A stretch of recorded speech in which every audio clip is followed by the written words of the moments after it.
আয়াত ৪৭ فلا تحسبن الله مخلف وعده رسله إن الله عزيز ذو انتقام অনুবাদ সুতরাং আপনি কখনো মনে করবেন না যে আল্লাহ তার রসুলগণকে দেয়া প্রতিশ্রুতি ভঙ্গ করেন নিশ্চয় আল্লাহ পরাক্রমশালী প্রতিশোধ গ্রহণকারী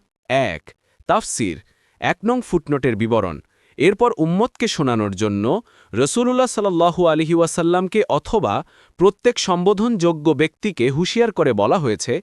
যে কেউ যেন এইরূপ মনে করে না যে আল্লাহ তার রসুলগণকে দেয়া প্রতিশ্রুতি ভঙ্গ করেন নিশ্চয় আল্লাহ মহাপরাক্রমশালী প্রতিশোধ গ্রহণকারী তিনি নবীগণের শত্রুদের কাছ থেকে অবশ্যই প্রতিশোধ গ্রহণ করবেন এবং ওয়াদা পূর্ণ করবেন তিনি দুনিয়াতেও তাদের সাহায্য করবেন আখেরাতেও যেদিন সাক্ষীরা সাক্ষ্য দিতে দাঁড়াবে সেদিনও তিনি তাদের সাহায্য করবেন তিনি পরাক্রমশালী কোনো কিছুই তার ক্ষমতার বাইরে নেই তিনি যা ইচ্ছা করেন তা পূরণে কেউ বাধা সৃষ্টি করতে পারেন না ইবনু কাসির